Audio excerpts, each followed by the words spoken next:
Welcome to the Monday Manager Show. Today I have a very interesting guest for you, Matt Klick, PhD.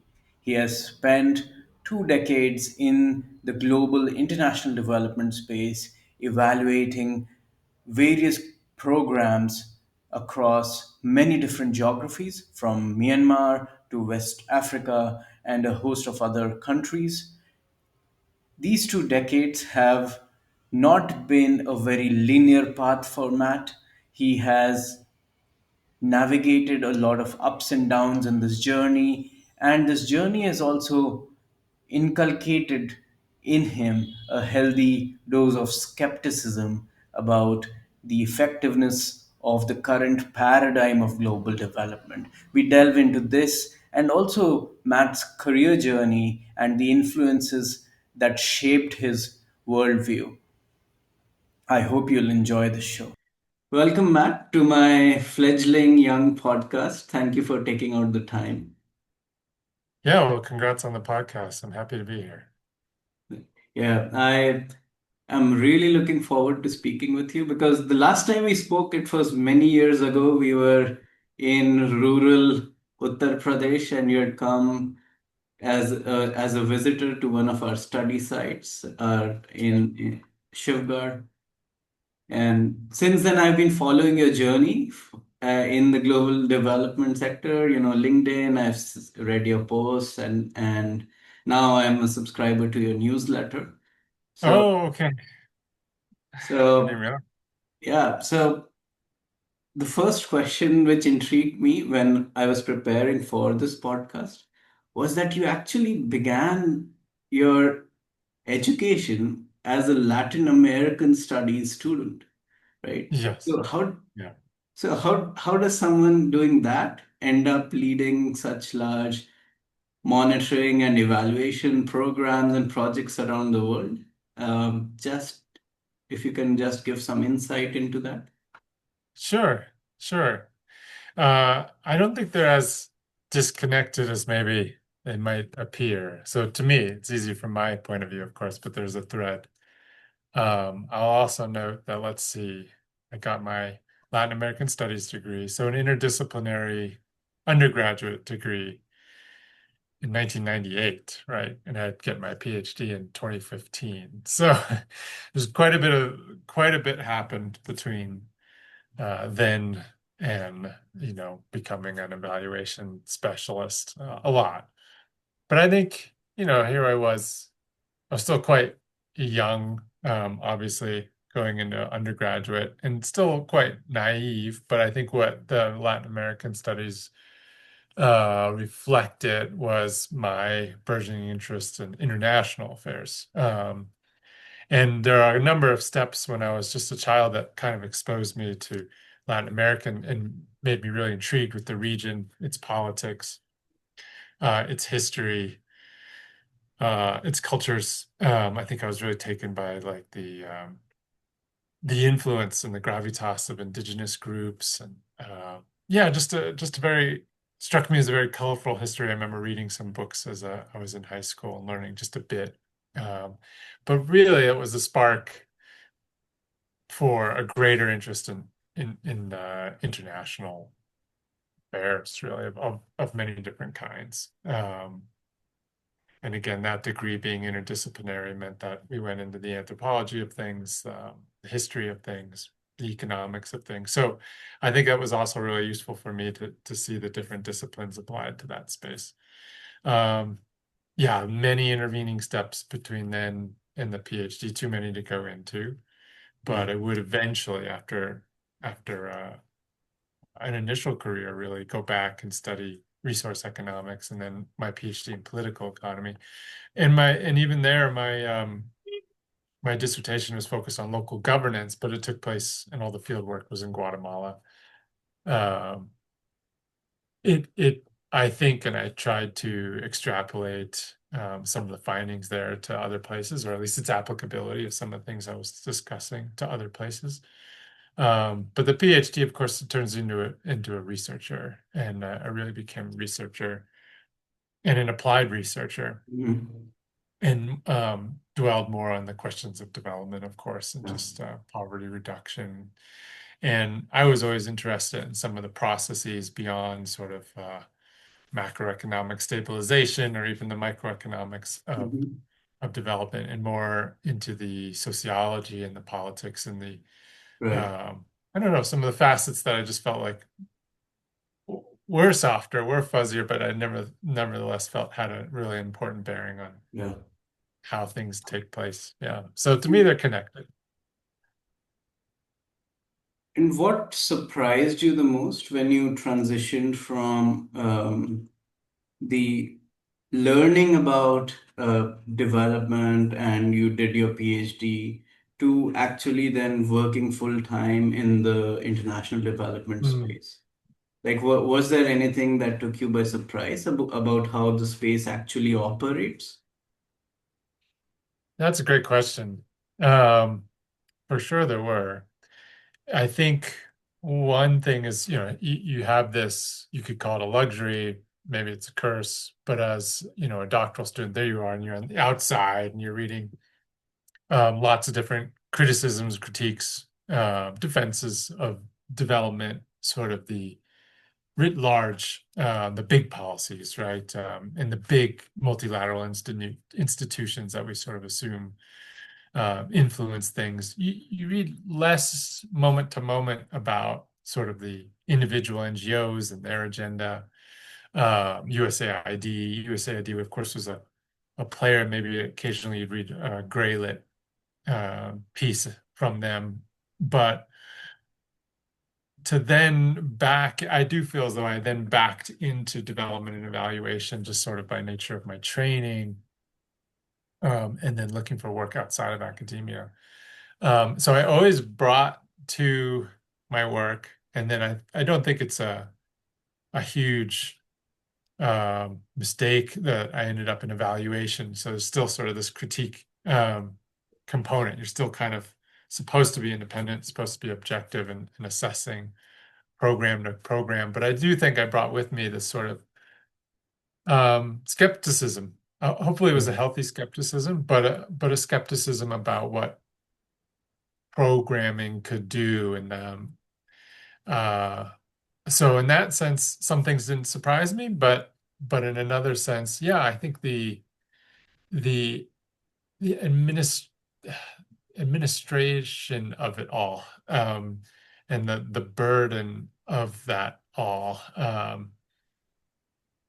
I felt at times just overwhelming and overwhelming not to me as an individual per se, but Mhm. just sort of to the notion. I felt as though uh, development was a bureaucratic exercise. This I don't want to sound too negative, but it did feel that way at times, Mhm. and and inadvertently, even if it was comprised of many individuals with great intentions, great ideas, working very hard. There was I did feel as though sometimes the forest was lost through the trees in the implementation of development, and really like what the objectives were sometimes overwhelmed by the greater bureaucracy of it all. Yeah. And once you started leading such programs and projects on the ground, how did you navigate that expectation for bureaucratic processes? Yeah, these continue to be good questions. It was always, yeah, I mean, it was always a learning curve. Of course, I stayed my whole development career was in the evaluation space, so it was always a little bit different, and I always felt it a bit of a sort of a paradoxical one, or maybe just an awkward one, because there you were, as you say, like in one sense, very much steeped in the development industry and this bureaucracy. The last thing I was doing was implementing a large USAID contract, but in the MEL space, right? So we were supposed to be the monitoring, evaluation, learning partner to a specific USAID mission. And we did that, I think, quite admirably. Um, but I did have to grow over time or adapt over time to this notion of how things work. I mean, I think in a certain sense, we all do this, right? Regardless of what our jobs are, our careers. We start off with a sense of expectations or maybe a naivete about how things, the machinations of them and how things actually operate. And as you progress through your career, there is a level of adaptation and to some degree, um, an acknowledgement that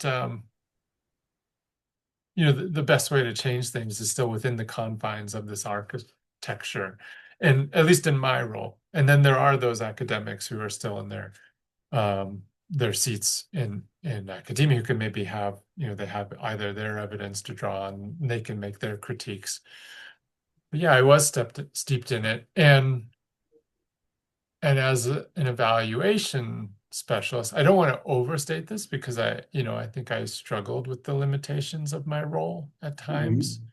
Mhm. But I nevertheless was there, and our job was, and what we were being asked to do was to provide a critique, to provide an evidence-based critique, program to program, and to zoom out and to say what are we learning? Do our different activities actually amount to something greater than the sum of their parts? Are they connected? Are they disconnected? Are they coherent? Are they relevant to the stakeholders and to the context in which we're operating? Um, so I like to say, we were diligent in how we leveraged data, how we collected data, the ethical means, as well as just the methods and the methodologies we utilized to provide insights into programming and to provide ultimately the implementer. We may have issues with sort of their larger intentions, um, but moment to moment we were able to say this is what's working, this isn't, and then here are things that we think you can do better. Right. So that was our tiny way of trying to push the tanker maybe in a different direction. And looking back, once you finished your PhD and you took on your first role in the development sector, like, are Hmm. there any things you would have done differently? Hmm. Um, yeah, again, I think I was unusual in many ways, in that uh, I didn't come my path was not sort of conventional, um, and that even my PhD was very much from a program that was always a bit more applied. It was interdisciplinary again, even if I would become quite focused and specialized. Um, it wasn't a political science degree. It wasn't a strictly an economics degree. Um, and my upbringing, my background to that point as well were distinct. I didn't mention it right, that long arc between my undergraduate and going back to graduate studies.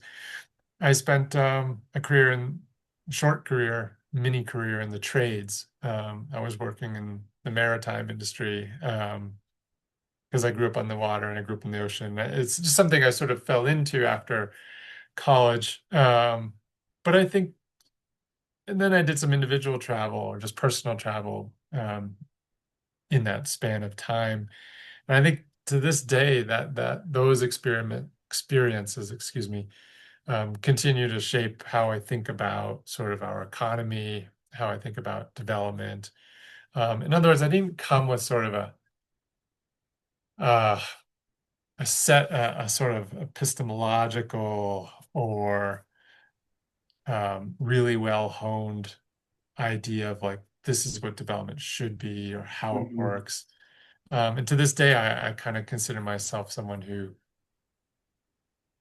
hopefully remains open-minded, but also quite humble and willing to be proven wrong. And so I certainly have some strong opinions about certain things, either within development or just development economics or yeah, society, even here at home. But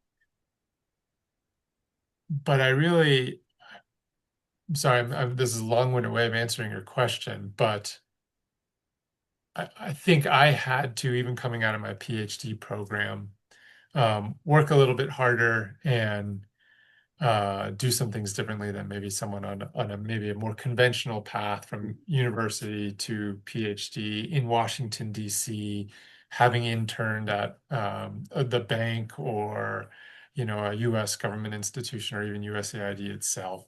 I didn't do those things. I really came at it from the outside, and my PhD in some ways was initially to break into the field almost a barrier and that people would sort of say, you Hmm. should be an academics. What are you doing here? I always had an implied ambition and always wanted to apply my studies and my work to the field.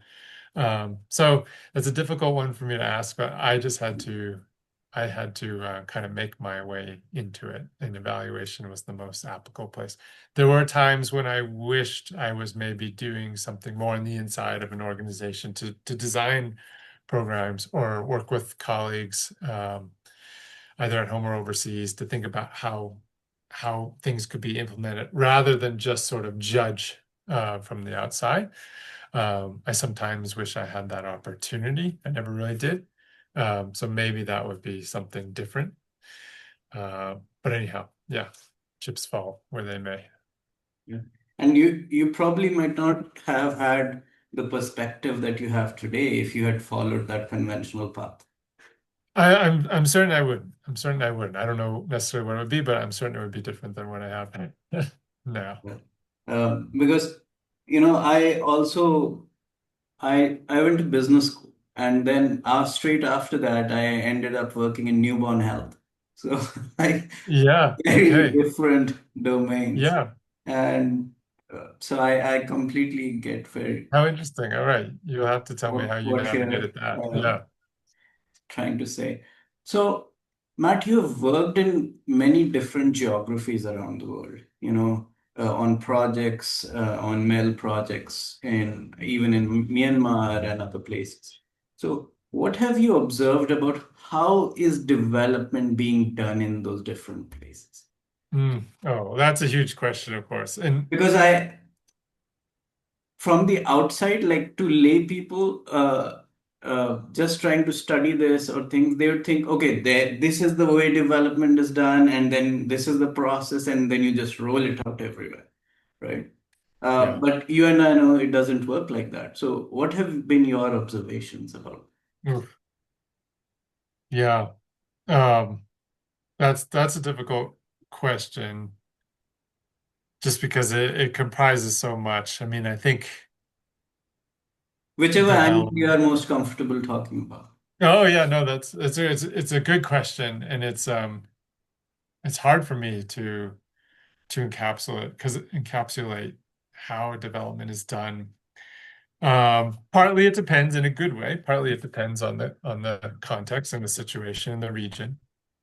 Um, Certainly partly it depends on the timing as well, whether it's post-COVID or post 9/11, right? The sort of priorities may shift. But I think the hardest part is like who is developing what, in that there are these big global players, right? That obviously, so whether it's individual countries, right? Whether it's OECD's development priorities, USAID is an outsized or had been an outsized player, and even in its absence, obviously the US and how it spends its money and what it wants to leverage, or excuse me, what it wants to influence, or both, right? Also matters and sort of trickles down. But then you do have sort of simultaneously, regardless of what those priorities are, of course, there's the UN agencies as well, are the individual NGOs, and there's sort of I think there is a development enterprise and milieu of NGOs. Again, some of them very large and influential, others much smaller. Religious organizations, right? And they'll have their individual priorities, or over time, they really do shape the discourse. Climate resilience is a huge facet of development now, underneath which is a whole bunch of little pieces. And of course, all this is a Venn diagram. I mean, that may comprise public health, but public health can very much stand on alone. And then what is public health? Is that support to a ministry? Is that offsetting the costs of vaccinations or badly needed drugs? Is it an accessibility issue? Is it standing up, a social safety net? Is it training clinicians? Uh, and is that climate resilience when vectors for communicable disease maybe increases or expands with climate change? Or are they totally distinct? How do you draw your funding? How do you invest? And then, of course, how do you cooperate, right? How do you cooperate with the countries that are actually either receiving this money or this support or these investments? And who are on the front lines, right? Who are the countries experiencing these things? And then there's their local political milieu. So, the countries in which I was working most, they had political transitions. Some of them were significant, from party to party. They had priorities. Obviously, in the last few years, there's been a lot of, well, this isn't unique to the last few years, but I think in some ways it accelerated, at least in places where I was working. There was a not unjust frustration with um, European and just Western, let's see, activity, influence, including development. And there was resistance to that. And of course, we're in a world now where some of that was very appropriate. Some of that was heightened by misinformation and disinformation, right? And some of even that was a facet of geopolitics, right? I mean, I was working in Western Africa, and a lot of the countries there, right, turned over their political regimes, partly under uh, Russian influence, right, and partly scapegoating Western influence. But then in other contexts, yeah, there is a colonial aspect to development, and there is very much a top-down uh, deployment of development and using development for political leverage. Those are also very valid critiques. So again, a very long-winded answer, but just it's there is no one way. I saw all these things kind of clashing constantly. So regional preferences, regional hegemons, in Myanmar, obviously China had an outside presence. There I was on a USAID contract, very much interested, in fact, in understanding what is the influence of China over this, that, and the other thing, these investments, um, very specific rebel groups that they were investing in, so on and so forth, right? So even doing development, there was a geopolitical interest at play. But those are all going to vary place to place. Mhm. Yeah. And how did you, as an individual, um, navigate these scenarios in the sense that here you are, Matt, you get dropped into these different locations, etc. You're there doing that work, but at the same time you're not separate from the environment in which you're operating. Like you're getting Yeah. all of these different kinds of inputs are coming in, there are these Yeah. competing priorities, etc. So as an individual, how did you manage yourself and your thoughts during these times? Like, was it difficult? Was it easy for you to just shut everything else off and just do your work? How did you manage that? No, again, these are really great questions and fun for me to reflect upon. Um, well, there's a couple different things. I mean, on the one hand, a lot of that, of course, is beyond my control. Here I am, just a very humble evaluator, as you said, dropped in to fulfill a task of sorts, right? Um, but of course, I'm as you are, I think, a student as well, and just interested and astute generally. And so, I really cherish the opportunity to learn about um, places and to hear from people. And I think that was the best part of my job is when I could, in fact, meet folks. And I hope, I don't think I always succeeded, but I hope I was humble. That is a core value of mine. I really hope I was open-minded as I intended to be, and dispense with preconceived notions. Your first question to me was, how does you go from Latin American studies to, this evaluation? And I think again, it's just that the thread there is truly a curiosity, truly an interest in things beyond my quite sheltered upbringing, um, and to learn. I never, I don't know where that comes from, but I really never felt any sort of sense of superiority, in my, whether because of who was employing me or where I came from. And so I always went to learn. I, of course, had a task usually, which is to evaluate something. Sometimes that was more big picture, and that was fun for me. I think I do well in ambiguity and sort of fuzzy spaces and try to connect the dots with bad data, versus sit there and work with a concrete data set and determine relationships.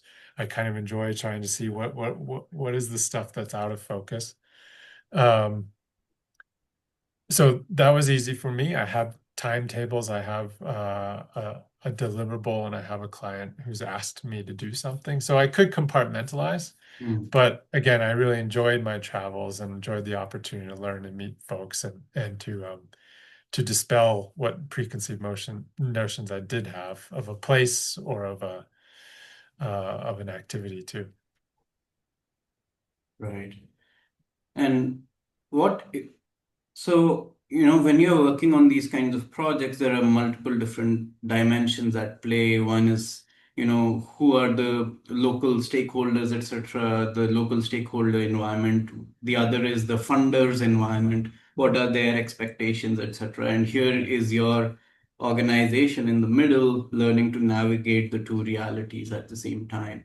Yeah.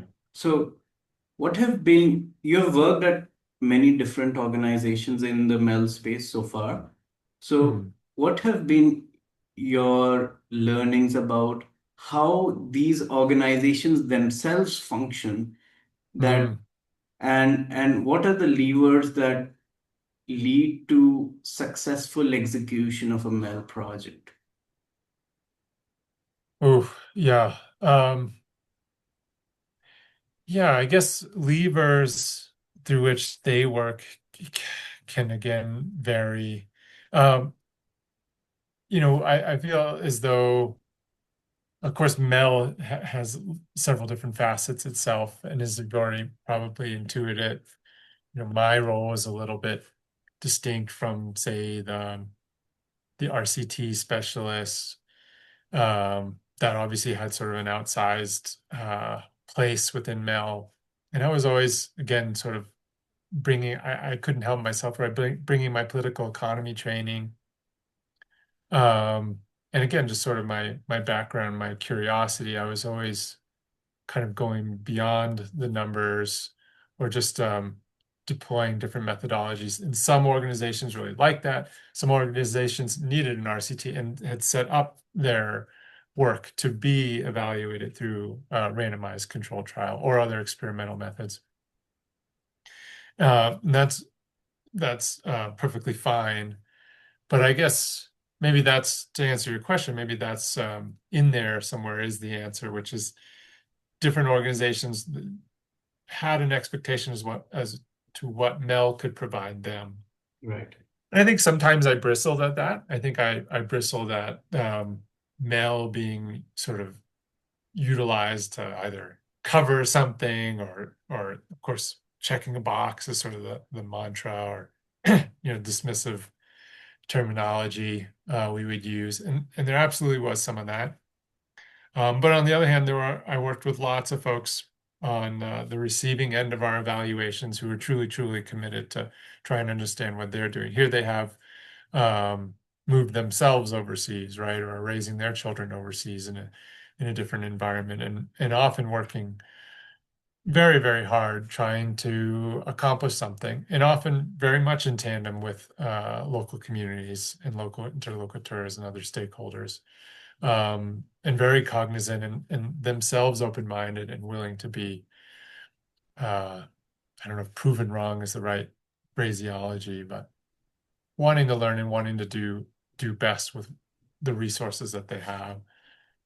So it varies. But I think ultimately what I could do was try to communicate effectively. Like I said, try uh, to to rely on the methods and communicate what the methods can provide and also their shortcomings, the shortcomings of our evaluations. Sometimes, again, our evaluations were really narrowly focused, and sometimes they're more widespread. And again, there's costs and benefits to that and those different approaches. So communicating, again, I don't want to.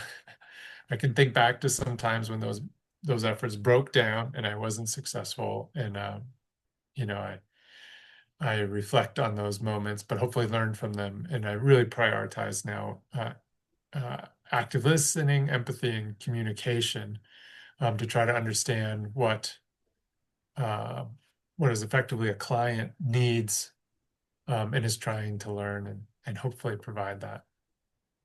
Right. And Matt, you also spend quite a lot of time as an educator, teaching classes, teaching undergrads. So if today you had to go back and create and lead a class that was on the unsaid truths of the male space, what would that be? Because traditionally, if I want to get into the mel space, okay, you do these courses, you learn statistics, you learn how all these experimentation happens, you maybe study public health, and then you get into it. But what with your experience are those unsaid hidden truths of the mel space that you now Oh know? man. Oh man. Yeah. I don't want to get myself in trouble here. Yeah, that would No, be quite a just class, be right? as well, just don't touch the politically safe ones, maybe. No. No, I think Mel is a funny space. I think on the one hand, it has been, as we've touched on, sort of dominated by experimental methods, RCTs in particular, and for good reason. Even if I'm not a skeptic of that methodology, I actually understand it. I'm um, a bit of a stick in the mud, and there's a sort of a so what component that I struggle with. And the RCTs I was involved with, I frequently seem to encounter a lack of a strong statistical correlation. I know there's these, seminal papers where the relationships are very strong, and it's like, oh, look at this, magic, we've solved it. But here we are, right? We clearly haven't solved it, whatever that is, right? And I'd always be left wanting, and always was also always sort of not shocked that there weren't these relationships because again we're talking about human beings here, right? Not yeah, not cells in a petri dish. So hidden truths. That is dominant, but what I was going to say is actually, that's dominated by certain players. Obviously, again, some large multilaterals. And when you're investing millions, tens of millions of dollars, maybe that makes sense. Tens of millions of dollars of other people's money, hundreds of millions of dollars, to be as precise in your measurement as possible. But there really is a whole facet. I suppose the truth would be that they felt sidelined to me, but there is a whole world of Mel um, using a diverse set of methodologies. I think some are rigorous, in fact, if not strictly quantitative. I think there's a lot of creativity that can still be leveraged.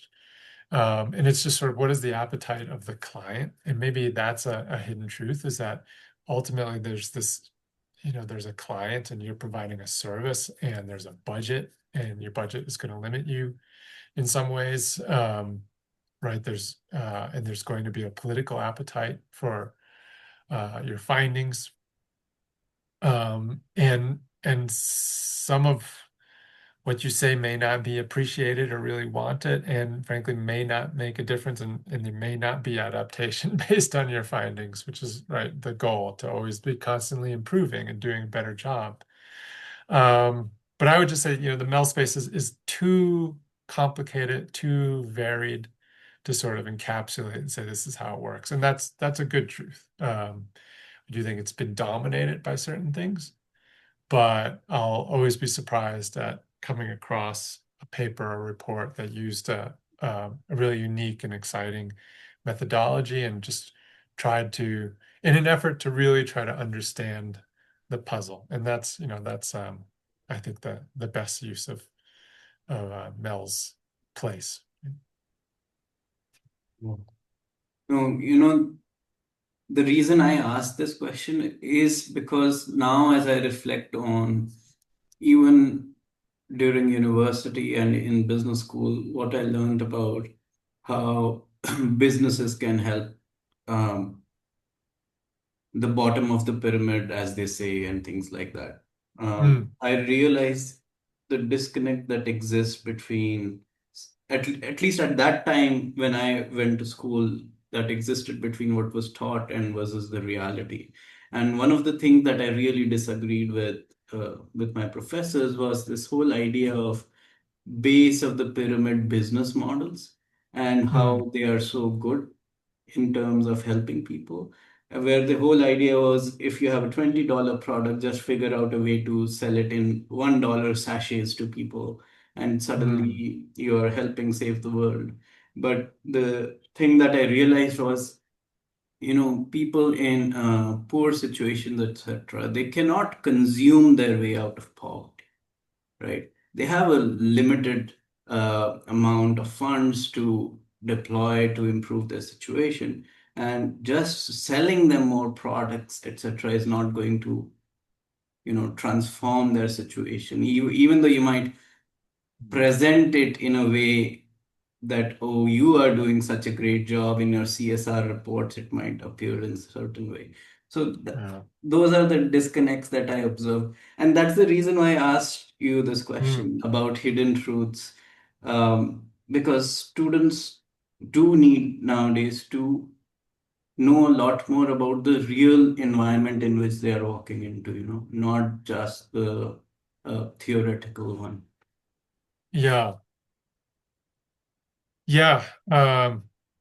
Again, without going into politics, it's something that's on the front of my mind now, just with, um, I don't know if your audience is following American news or not, but SNAP benefits, which are effectively food, assistance for food for poor households here in the US, have run dry, what with the government shutdown, and there's a debate over, you know, opening them or not, which then um, pries open this greater debate and ever sort of constant debate around government spending to support poor households, right? In the form of that, and the shape of that, and the expense of that. Um, and yeah, I just think, that just say it's on the forefront of my mind, and I have strong feelings about public assistance and investments, um, and the the effect on the greater economy. And I'll just go ahead and say it. I think I understand there are constraints to any budget, right? Whether that's a household or a government. But in the case of the government, it's a real reflection of its priorities, and it's also a reflection of how it perceives its society and how the society functions. Um, we are somewhat famous or infamous, right, in the United States for being very stingy with our public resources in that sense, and because of this whole pull yourself up by the bootstraps mythology and whatnot, which we kind of pride ourselves on. But lo and behold, here we have, 1 in 8 Americans relying in some way on this assistance, who threaten to go hungry here. And it just yeah, I find it well, honestly, the adjectives are pretty strong. I find it horrific. But I'm certainly frustrated with how we invest in our public because I think we don't even understand that folks folks who are going hungry, they're not going to be participating. They're going to cost society more, right? They're going to delay going to get healthcare until it's too late, right? They're not going to be if they're too sick to work, then they won't be effective employees. They're certainly not going to be starting new businesses if they're trying to stretch their dollars to feed themselves or relatives. So it just strikes me as very short-sighted. And there's this strange, to me, very strange bifurcation between sort of the economy and entrepreneurialism and the dynamic part of it that we sort of expect to see or want to see in the labor market. And then um, government investments. And, here it's, of course, to be as anemic as possible. But for me, it's just a very obvious equation that investment in infrastructure and then investment in people's health and well-being, in fact, begets that strong economy we want. They shouldn't be as divorced. Obviously, that's debated in international development as well, what that should look like and how it should look like. But yeah, as you can tell, I have very strong feelings about what that equation should sort of look like and how it should be shaped. But yeah, continues to be debated, and perhaps that's a good thing until right now when people are really getting hit by the politics of it.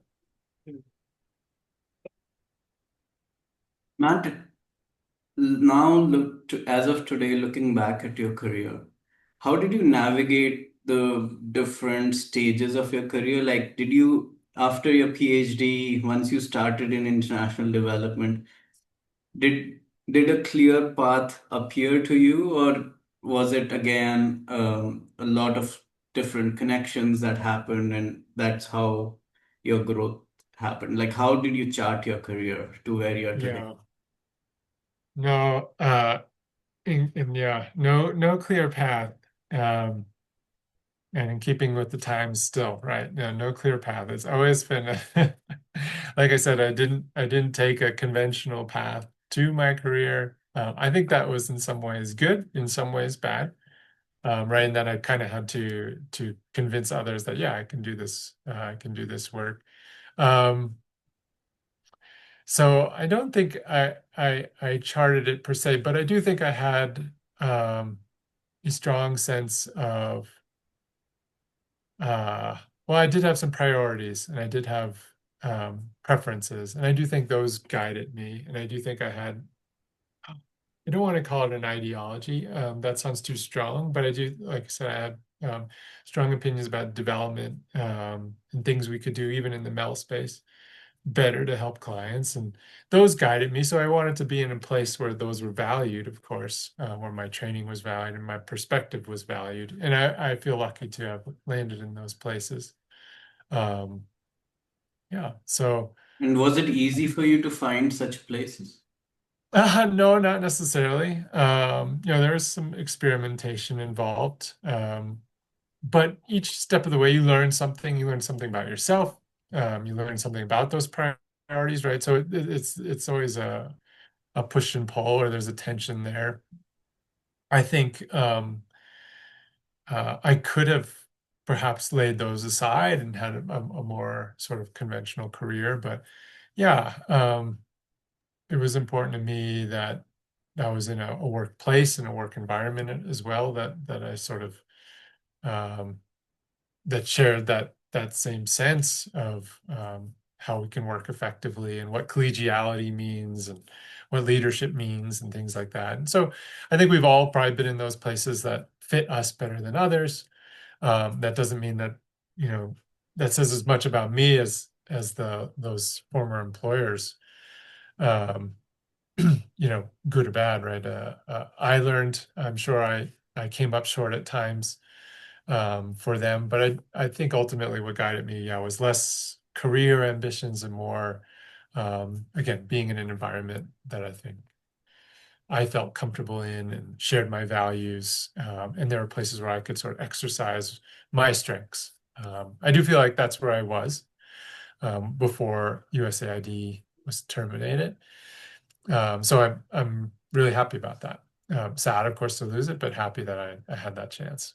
And yeah, look forward to re rekindling that. Right. And you have of course led large teams, built teams over the course of your career.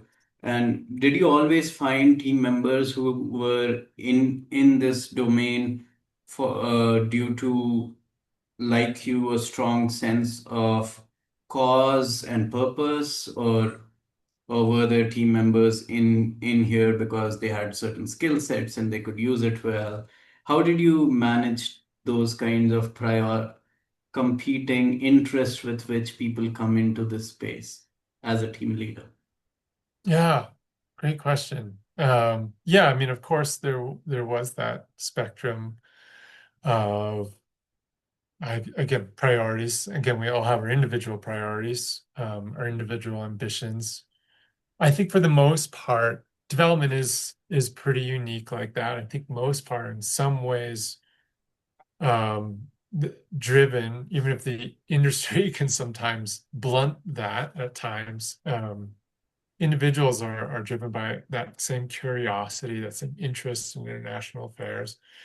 You know, there, I worked with a lot of professionals, right? They're excellent at what they did, and they could have probably been on Wall Street using those skills or somewhere else, right? And they could have been in other industries that remunerated them a lot more. They came from great schools, you know, whether those were Americans or whether those were the people I was working with in India, in Africa. Super well educated, really bright, and but had this focus and these objectives and these interests. So that helps, I think. I never felt too strong a tension to kind of rein in someone's personal ambition, right, or greed or anything like that. I never really saw that. But of course, teams are just diverse inherently, and that's a good thing. Um, of course, that can cause tension. We all have different styles as well, right? How we communicate. So over time, to be clear, like sometimes I reflect and I worry that the way I learn is always the hard way, right? Like by failing and by falling down. So clearly there were those instances where I came up short, period. But they were learning instances and learning events for me.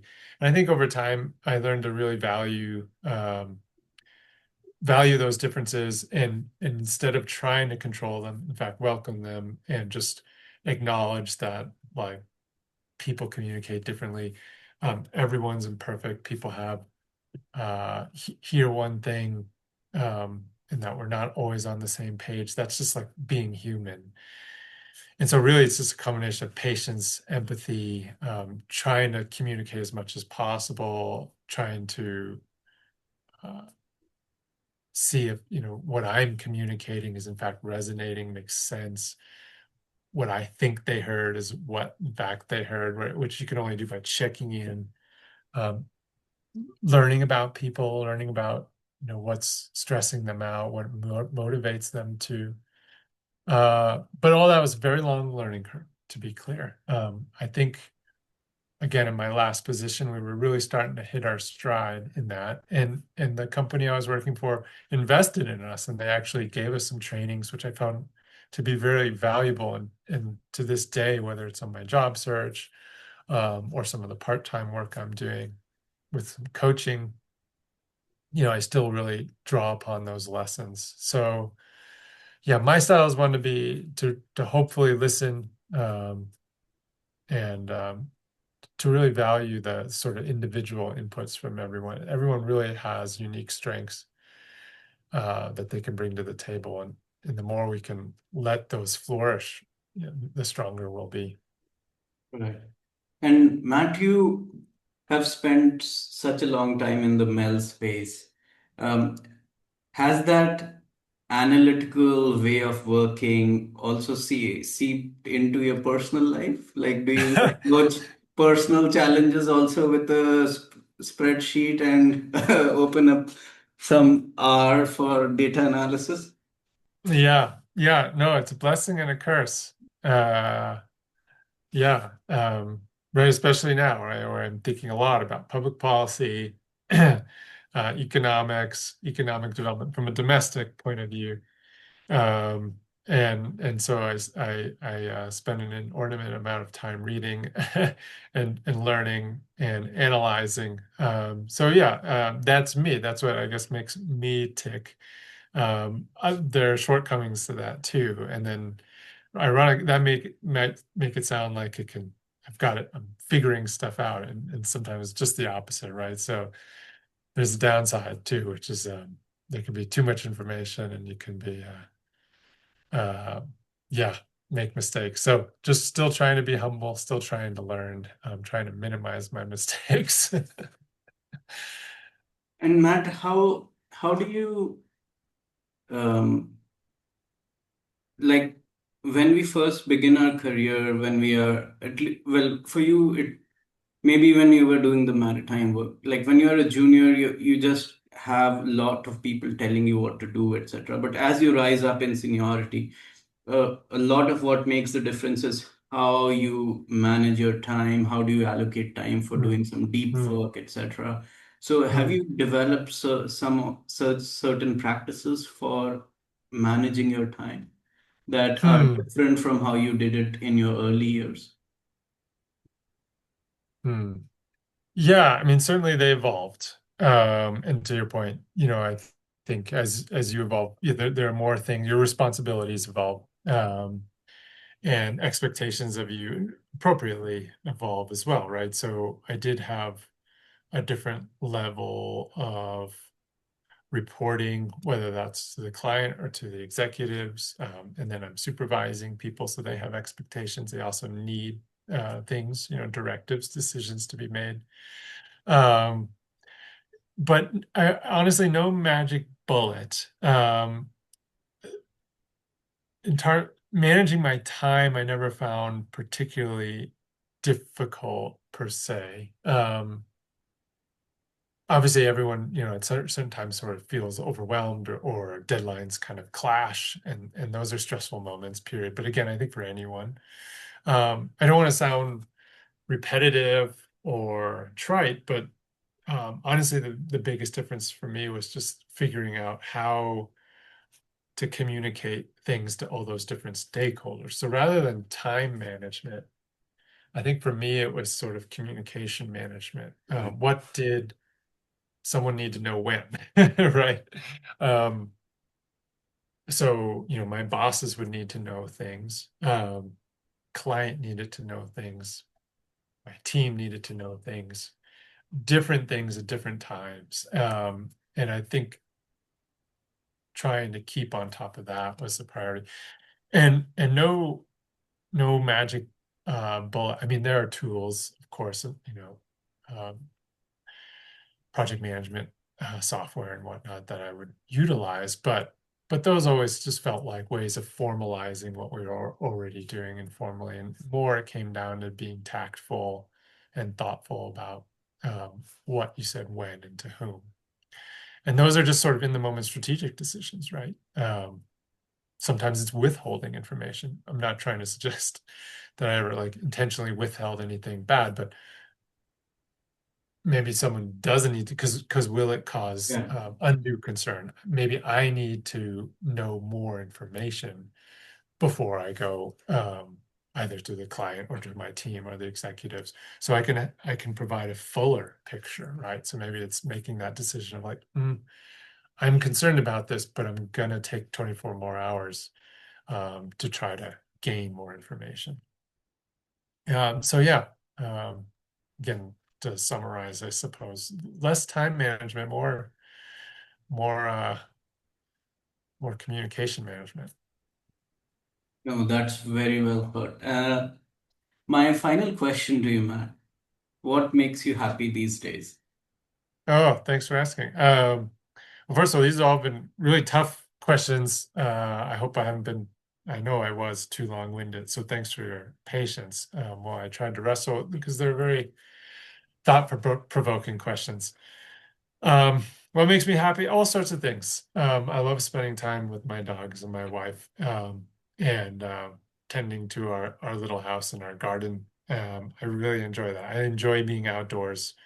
I used to be a bit more of an athlete than I am this second, but that's okay. I think what I realized is it was less about the athletics and more about just being outdoors. I went fishing today. I'm really enjoying that. And so, yeah, I feel lucky and privileged I can still do those things, and I have a family to share it with.